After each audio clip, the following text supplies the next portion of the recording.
This is a story of how three friends decided to go on an exploring trip to Antarctica, which turned out to be a colossal disaster. This is Jill Heinerth. She is known for her achievements in diving. She is even considered legendary in the community. Without hesitation, she is one of the greatest cave divers.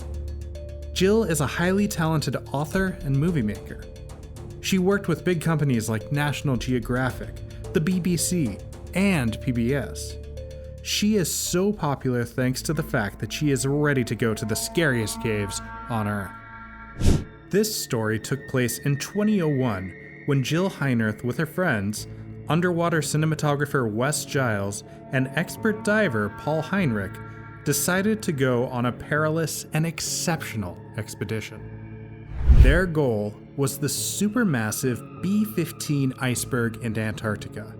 This iceberg is considered the most enormous in the world, being only slightly smaller than Jamaica. So, to become one of the most legendary divers, three friends decided to be the first ones to go cave diving in the iceberg. They wanted to do it as soon as possible. The icy wonder of this planet was still where it was supposed to be in the Atlantic Ocean. So, while planning, they didn't know whether there was a caving system in the iceberg. Jill guessed that there were cracks that could be explored. After seeing the iceberg for the first time, Jill said as they were filming, she felt this indescribable feeling of luck and privilege that she was actually there, near this natural wonder. However, she was still nervous about her colleagues. It was the very first time they were doing an ice dive, as well as being the first people to be in the actual iceberg. She just knew this dive would be a true challenge. When they got to the place of the destination, the team managed to settle on a smaller iceberg. Once they brought their boat to the edge of the smaller iceberg, Wes, the movie maker, wanted to dive to take some photos. But as he got into the water, the suit started absorbing too much water.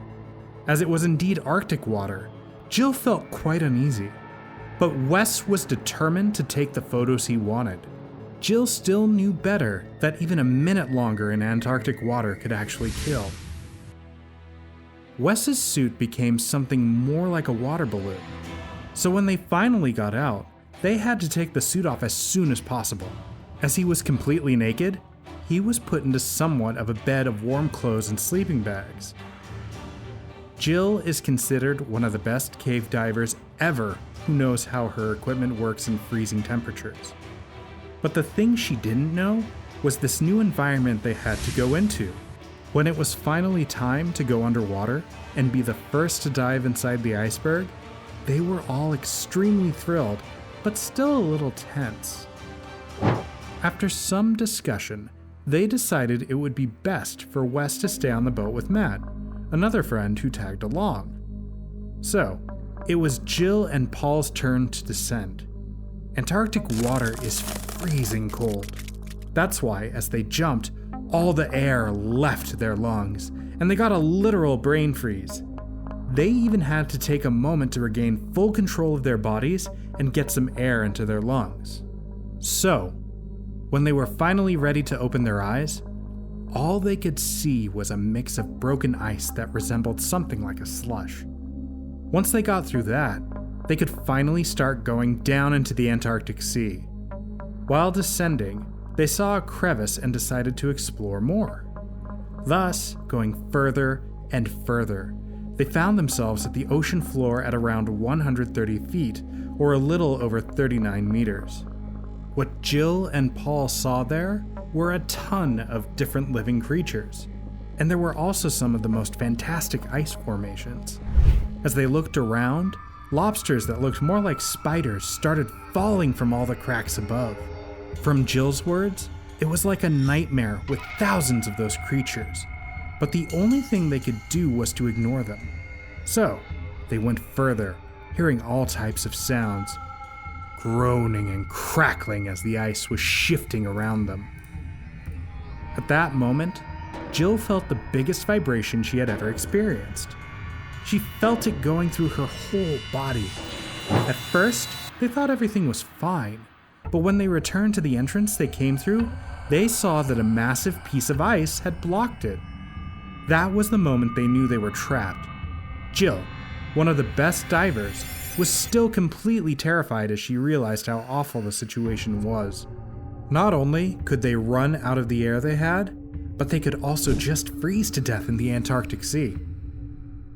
That time, they got lucky, as they managed to follow another block of ice that led them to another entrance.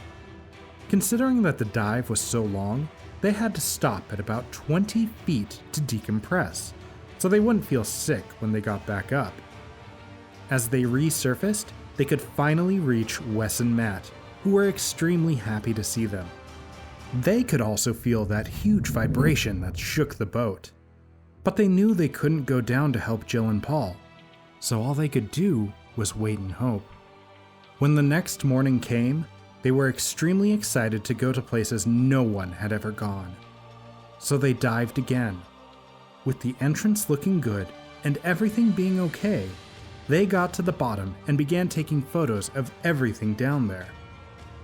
That was the moment Jill felt that the current started to get stronger. It felt like the ocean became raging. Jill tried burying her hand in the sand to avoid getting carried away by the current. Unfortunately, this wasn't enough. She was being dragged away by the current. They still tried to get to the exit, but all their attempts were fruitless. The current was so powerful, it dragged them deeper into the iceberg. Fortunately, they saw the light shining through the tunnel, which meant that they were sucked into another exit. At that moment, all they could do was follow the flow. It's hard to understand where you are in an iceberg, as the light hits differently there, confusing how far things really are. That's why Jill and Paul felt like they were drifting for hours. And finally, they managed to get out after some time that felt like ages. But as soon as they resurfaced, their boat was nowhere to be seen. Now, they were swimming next to an incredibly colossal iceberg wall, which completely blocked the view, so they couldn't even try looking for their boat. That was one of the most terrifying moments of Jill's life. That was the first time she felt utterly helpless, unable to control the environment. The possibility of them dying was closer than ever. But it turned out the current was so strong that it also ripped away their boat's anchor. So, after hopelessly looking for it for about 20 to 30 minutes, Jill finally noticed the boat as Wes and Matt were trying to put the anchor down. At that moment, Jill screamed with happiness. Wes heard her and started yelling back. Jill said that Wes's voice at that moment was the best sound she had ever heard. So the boat slowly started going toward Jill and Paul to get them out. Unfortunately, even on the third day, they decided to still go on their final dive.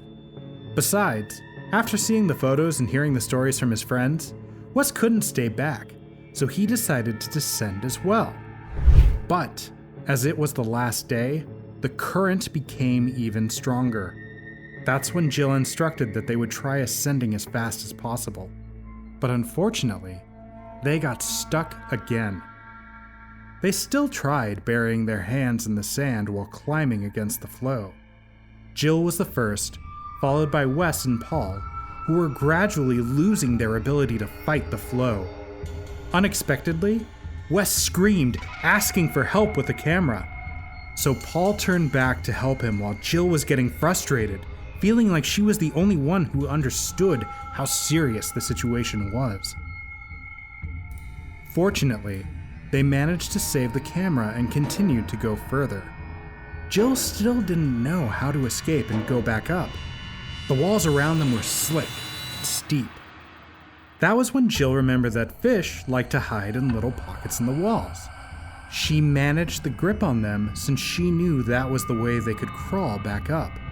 Luckily, as Paul and Wes followed her, they managed to get to the surface. Back on the boat, she explained to others that the iceberg was trying to take them again, but Mother Nature gave them the last chance.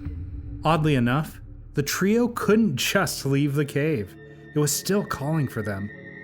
But as they were preparing equipment for another dive and eating, they heard a scream. So they looked around and saw the cave that they were recently in, completely collapsing and dissolving. That's when they realized that they would be dead if they were still there. This is when we think of how crazy these people can sometimes be. Despite knowing well enough that they could easily die, they would still return to those dangerous places. But we must remember that all explorers must go through the same thing. Thanks to them, we know so much about our planet. There's a reason why Jill Heinerth is considered a legend, and Jill, Paul, and Wes must be appreciated for their bravery and readiness to go to such unique and scary places. The story began in 1991 when a group of most experienced divers decided to dive into Indian Springs Cave in Florida. This was supposed to be a series of dives, but the first one was one of the most terrifying diving experiences in the last 30 years. In Florida, we can find a place named the Woodville Karst Plain that goes from Tallahassee, Florida, right into the Gulf of Mexico.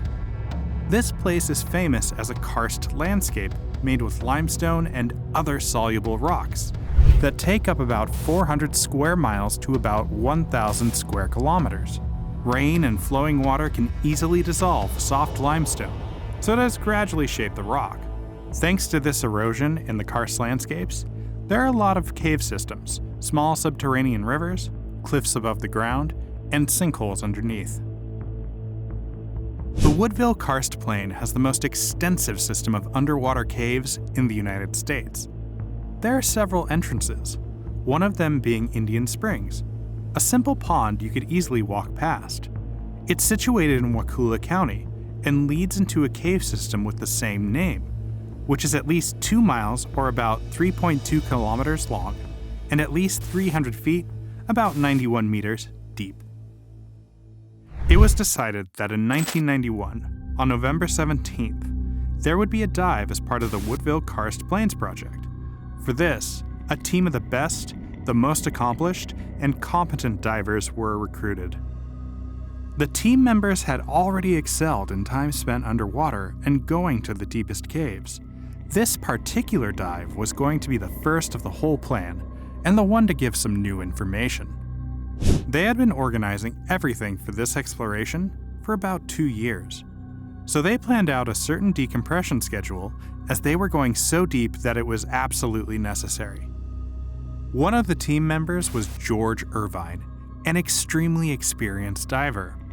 He had quite the record with almost 1,000 technical dives, and this was going to be his 77th cave dive. And although he had all this experience, diving still sometimes terrified him. Whenever he managed to get back to the surface and see the sunlight with the scenery around, he felt a tremendous feeling of relief. This was also his most crucial dive with such a big significance. Basically, they spent months improving their plan, and as a trial run to get back on track, they decided to have the first expedition with all the members. Parker Turner, one of the 2 main explorers, established some roles for everyone so that everyone had their tasks.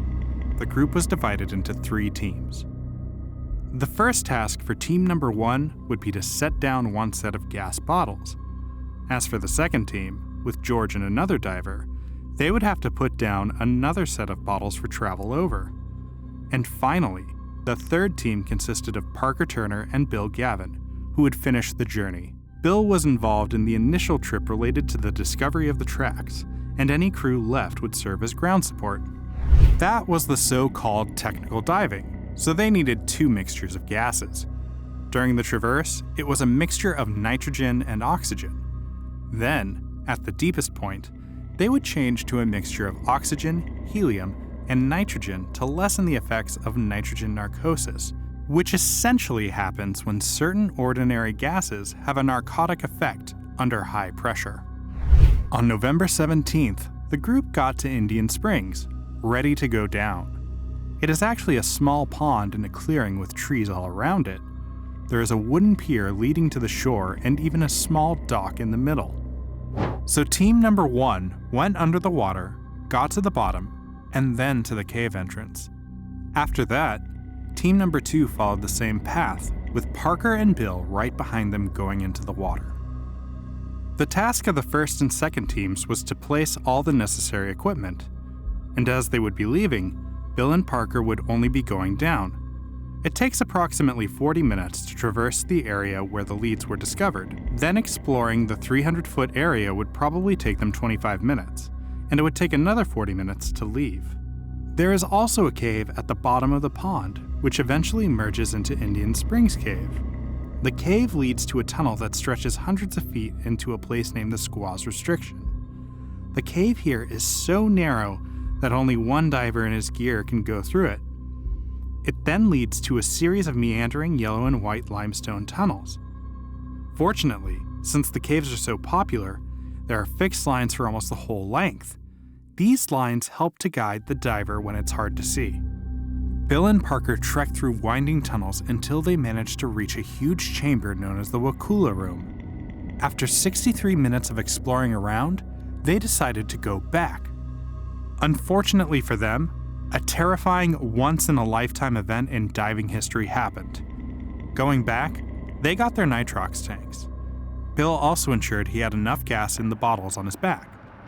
During this time, Parker gestured to Bill that his underwater scooter was dying. So, Bill decided to pull them together and use his own scooter.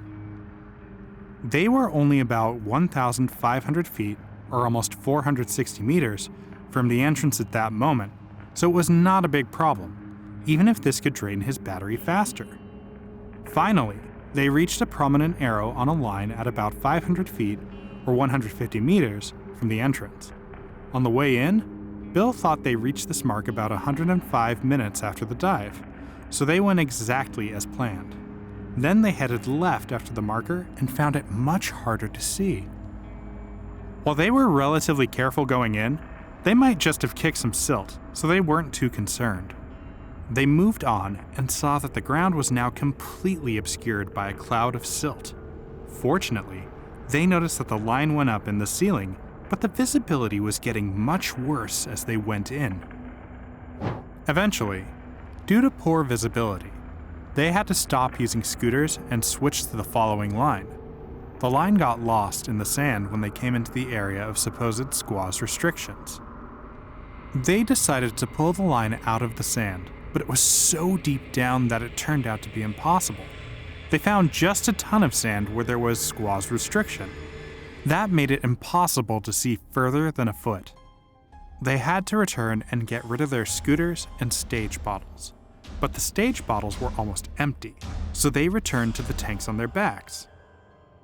They didn't know what to do, so they needed time to think through everything. They knew for sure that there had been 2 lines, the one they were following and another one. So they decided to check it, but it was also buried under the sand. This made no sense at all.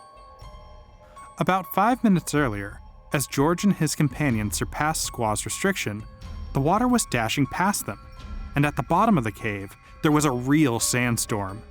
At first, George thought his scooter was probably somehow on, and it was just slamming around. However, what had happened was that as the divers were decompressing, they created lots of bubbles that changed the rock's buoyancy at the cave ceiling. Now, heavier rocks fell from the top, causing a mudslide towards Squaw's restriction, absolutely burying it. And as Bill and Parker returned, they couldn't get out of Indian Springs. Scrambling to find a way out, Bill connected his reel to the line on the other side of Squaw's restriction. He couldn't see for sure due to the awful visibility, as everything seemed covered by sand and stones, but he still had no idea what was going on or whether he even came to where he wanted. Finally, he noticed a little current, so he started chasing it. But looking around for a while, he wondered if they were really at Squaw's restriction, or if they accidentally went the wrong way. Bill decided to go back about 300 feet and recheck the arrow, as Parker was still looking for a way out. When Bill finally found the arrow, he just kept looking at it, to ensure they didn't make any mistakes and followed it correctly. Once he ensured they made no mistakes, he returned to Parker. For the next almost 45 minutes, the two of them were desperately trying to look for any exit while their gas was rapidly running out. So as soon as Bill and Parker finally looked at their pressure gauges, they saw they had very little gas left. That was when Parker wrote, "What do we do?" on his slate and gave it to Bill. Parker clearly wanted the more experienced Bill to know what to do. But unfortunately, at this point, Bill had no idea as well.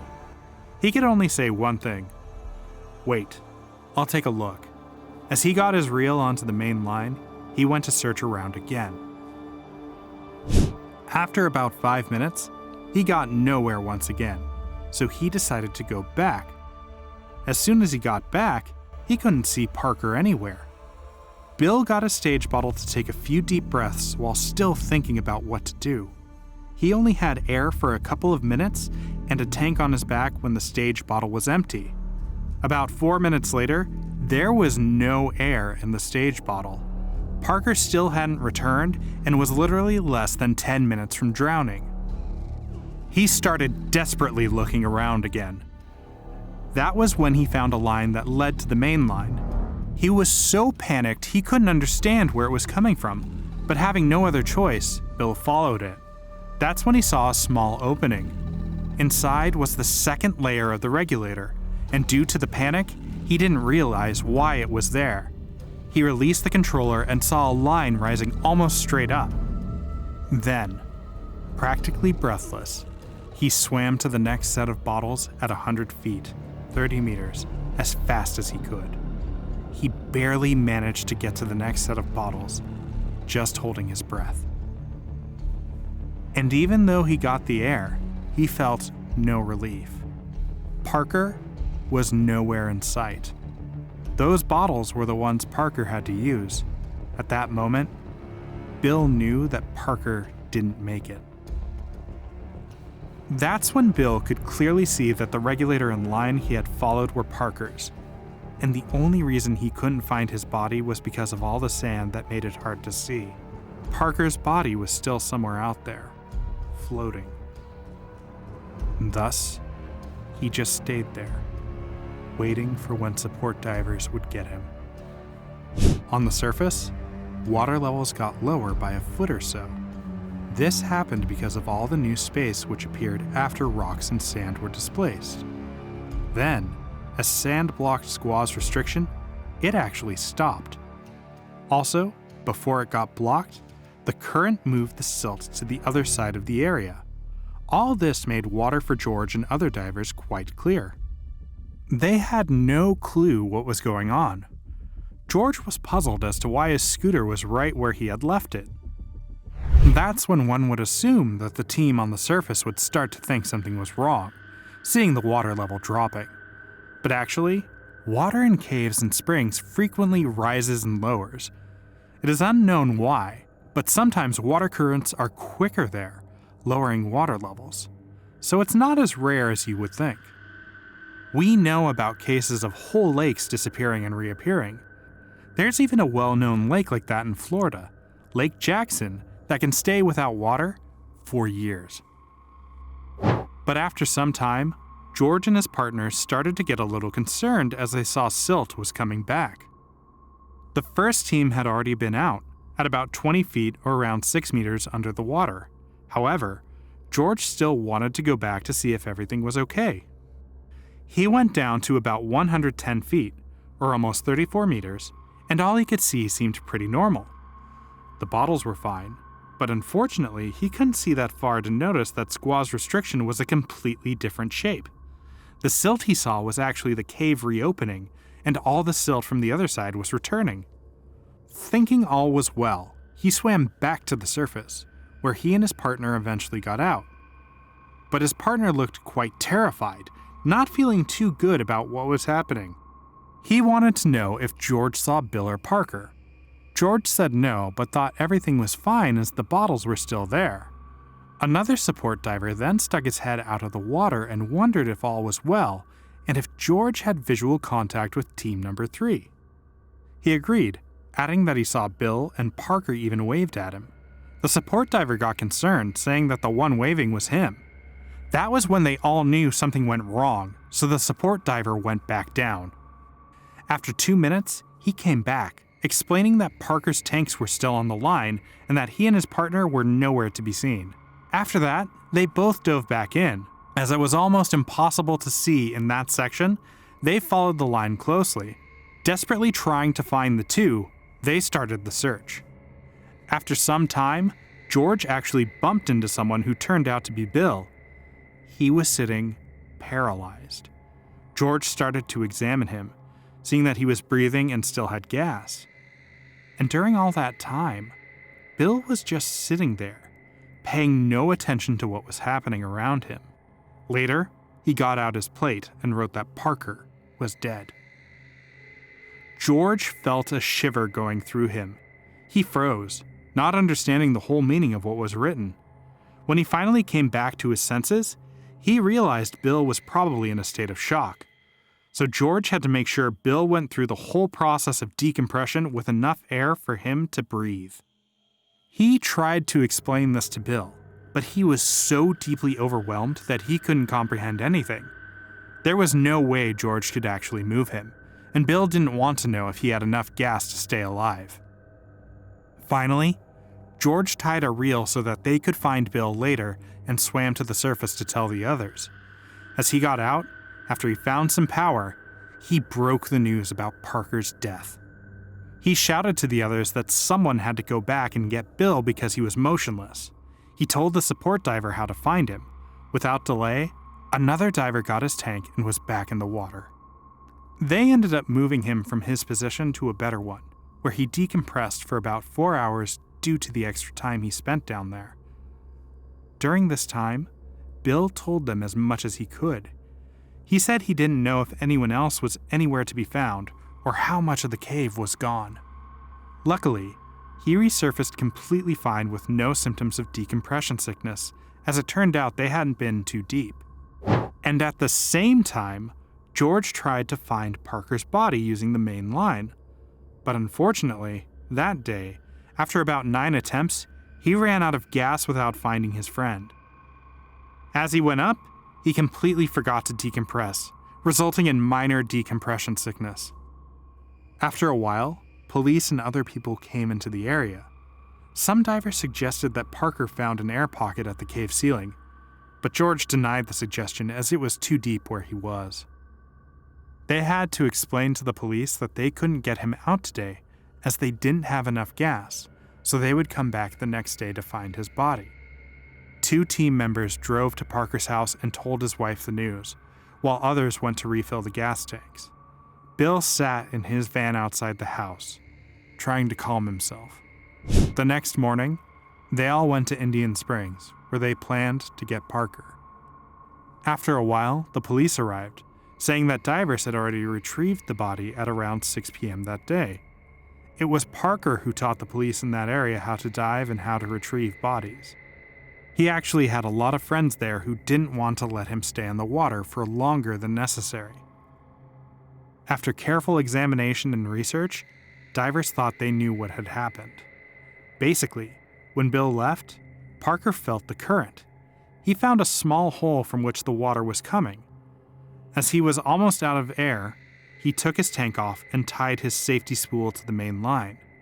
He tried to pass the hole, dragging his tanks, but unfortunately he couldn't get to the decompression tanks. As he lost consciousness, he floated to the ceiling of the cave. Squeezing through, he made the hole a little bigger, allowing Bill to pass with his tanks on. Even his tanks fell into a perfect position to guide Bill out. Thanks to all of that, Bill was able to actually make it out alive. In one of the papers of 2015, it was stated that this was the only casualty in cave diving history that occurred because of natural causes. Unfortunately, some divers don't know about the effect of decompression and how important this is in cave systems.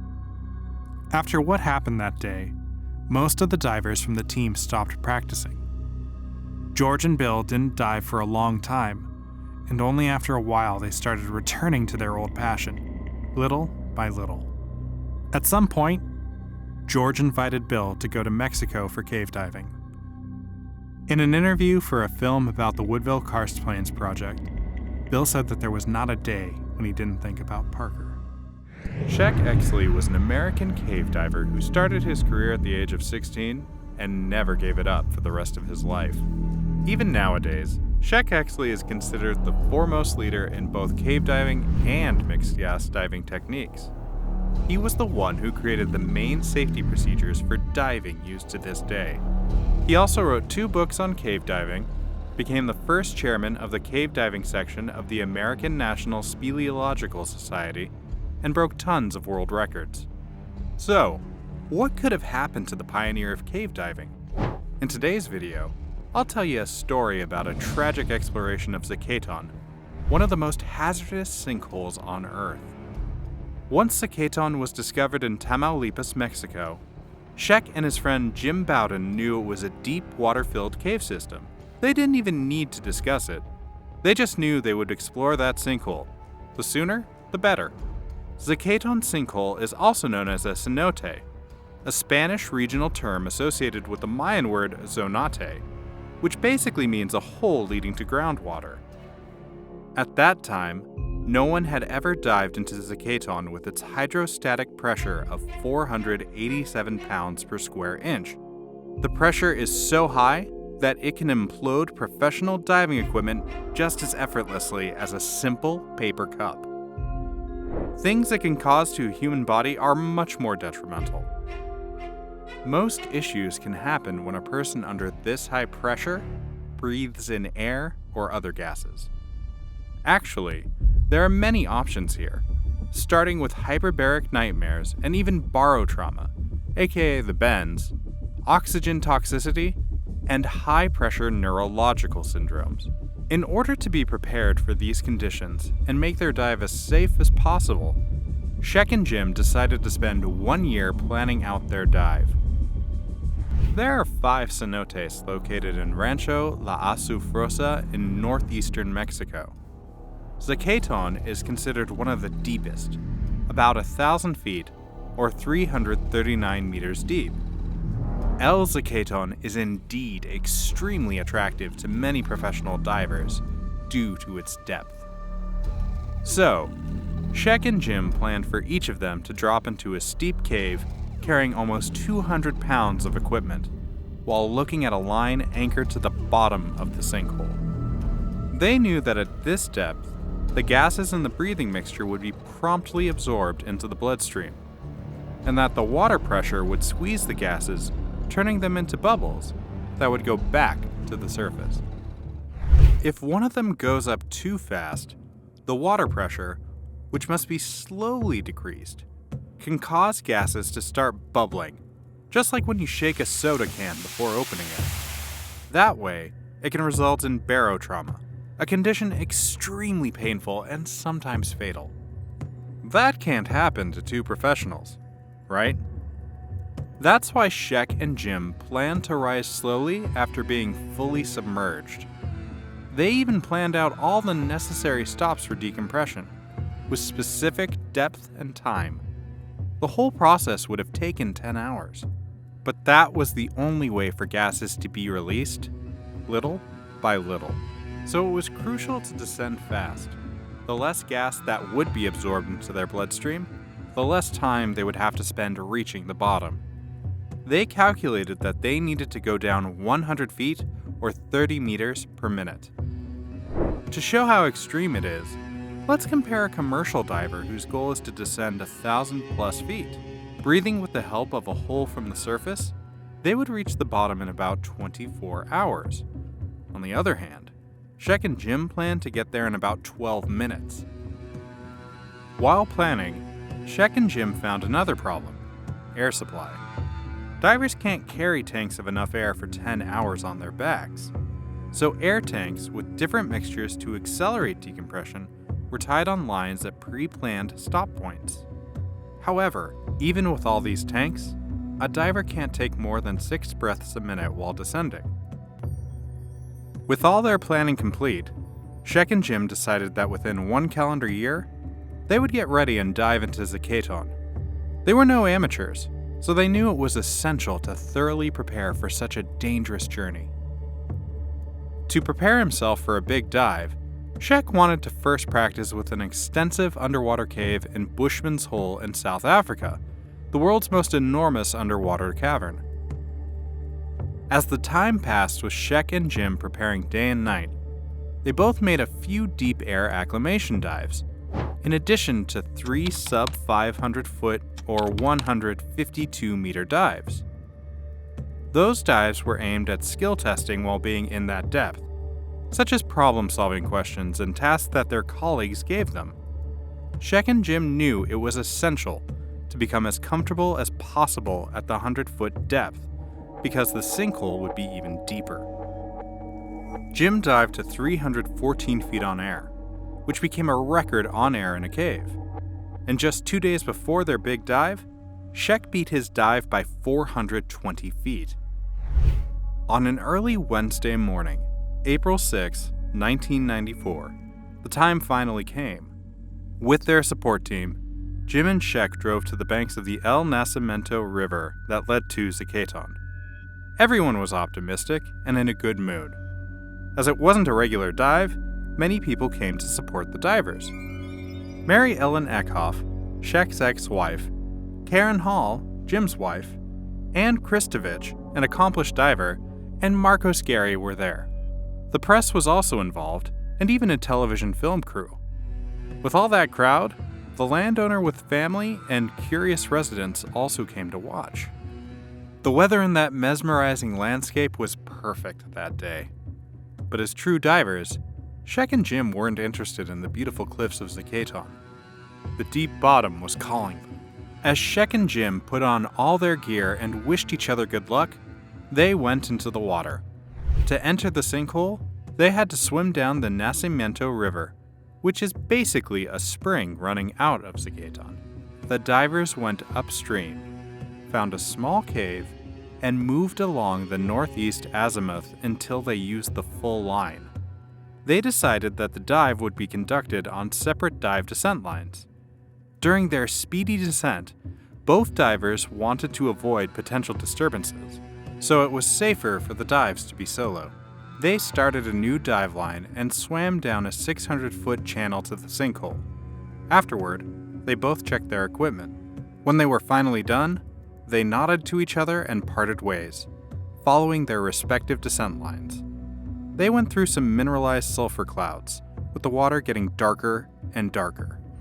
The divers went deeper and deeper, focusing on what was ahead. No mistakes could be made, as they could lead to death. After a while, Jim looked over at Sheck to check on him. Exley nodded in response. Everything was going fine. Jim then hesitated for about a minute at 10 feet before freefall. He first got to 300 feet at a speed of 100 feet per minute, then 600 at the same rate. Jim wanted to slow down by 750 feet to 800 feet. At that depth, the high-pressure neurological syndrome would start affecting him. Jim knew that if he got the syndrome that second, it would mean immediate death. Everything was going according to plan. Jim passed 800 feet and saw his light flickering ahead and Sheck's light far away. In the meantime, Sheck went down at a faster rate. At 700 feet, he began to twitch, hundreds of small dots occupying his field of vision. His body started to itch and tingle, one of the symptoms of a hypertensive neurological syndrome. It's a condition that happens with fast pressure completion, causing neurological issues. He stopped at about 750 feet to think of his next steps. His life depended on the decision he would make. So, he decided to go slower, but that changed almost nothing. As he got to the bottom, at 860 feet, his body started violently shaking. He tried to tune out the pain and ignore it. As his flashlight lit up the surroundings, he could make out something like lunar scenery even with having trouble seeing. The bottom was flat with tiny rocks, that had almost a foot of black debris. There was no human print on that place. He couldn't be there for too long. He knew every minute spent at that depth would mean more decompression time. After looking around, he activated the buoyancy control and began to go back up. It took him about halfway back for symptoms to back down. At the same time, Jim was at about 900 feet when he realized that he had breathed much more air than he had planned. It could become a major problem as his regulators could simply break down. He needed to do something. The sooner, the better. He inflated his buoyancy control device and paused at 920 feet. At 450 feet, he swapped his main air tank for his backup. By then, there was nothing left in both his tanks, so he took the staged air that he put off for the original descent. A stage air tank is something divers use when they ascend back to the surface. But things got even worse. When Jim wanted to get a new air tank, the regulator just broke off the valve, which caused a huge issue. Jim started to panic, but eventually, he got things under control. Jim felt time flying with the dreadful realization that if he couldn't manage to fix it, he would die. He managed to take back another air tank. To get to the tanks with the working regulator, he had to open and close the valve with every breath until another stop that was in about 8 minutes at between 350 feet at best. That was when he started to worry about barotrauma, or oxygen toxicity, during a very long decompression process. But Jim was lucky, and managed to switch to another tank at 250 feet. That was when he realized that Sheck probably had the same problems descending at 130 feet. Thanks to the sunlight shining through the cave, he could see the line of all Sheck's staged air bottles that were still untouched. With a sinking feeling of anxiety, he hoped that Sheck just went deeper than he did, and that's why he was still below Jim. He knew Sheck could do it. He often did it when he was diving, but this was different. They both knew how dangerous the sinkhole was. Above the surface, everyone knew that something had gone wrong with Sheck. Kristovich observed both divers' bubble paths when they started descending, and she noticed that Jim's bubbles were gone in about 2 minutes, while Sheck's in a couple of seconds. 15 minutes later, only one bubble path came back as both of them reached the ledge at 250 feet. But Kristovich didn't know whose it was, Sheck's or Jim's. As previously agreed, Kristovich and Jim's wife Karen went to Jim after 47 minutes had passed. That's when Kristovich got chills, seeing that Sheck's stage air tanks were still untouched. At the same time, Mary was still on the cliff, clueless. With Jim's wife, she checked everything out from the surface. She felt uneasy, but she didn't panic yet. She got another stage air tank for Sheck and dived to see Jim and Anne. That's when her worst thoughts came true. On the dive slate, she quickly wrote 250 feet, which meant she was going to others to look for bubbles. As she was swimming further down, there was no sight of Sheck or bubbles. That's when Jim's wife finally got ready and went to Mary. She met her on Mary's backup at about 150 feet. Mary was crying. Her mask didn't even sit right. As she was going back up, Jim saw her at 278 feet, so he had to catch and hold her. They had to get through decompression, which took almost 40 minutes. When they told Jim about Sheck, he was at the 60-foot stop. Jim felt numb, with his heart in full despair. During the rest of the decompression, he felt like a robot without coherent thoughts. It took him almost 10 hours, but he finally returned to the surface. It's true. Both of them knew how dangerous it was to dive there, but the thought of Sheck not surviving was devastating. That was an extremely traumatic moment for Jim. Now, He was the first to dive 925 feet with self-contained scuba air. He broke Sheck's previous record of 881 feet, but it didn't bring joy to him anymore. First, no one even thought of Sheck's body recovery because it was assumed that the only person who could perform such a difficult task could be someone who had already gone there. As 3 days passed, the rest of the equipment was pulled up. That's when Sheck's body was discovered. Most likely, he floated up from the deep tunnel and was coiled with a line. When they saw his device showing 904 feet and one of his tanks still full, it was concluded that Sheck had no problems up to about 9 minutes. He might have had a high-pressure neurological syndrome incident, as he had already had one back in Africa, which caused multiple vision and muscle spasms. This could have happened again, but this time stronger, which may have set off oxygen convulsions so that he couldn't switch gas as needed. The diving community was devastated and shocked by Sheck's death. Even today, he is believed to be a cave diving pioneer and an absolute legend of extreme scuba diving, and people still follow his lead. Thank you so much for watching this video. I have many more exciting and scary stories on this channel. Don't forget to check them out. Like this video and hit the subscribe button if you enjoy my content. Turn on notifications so you don't miss any new videos. See you in the next video. Bye.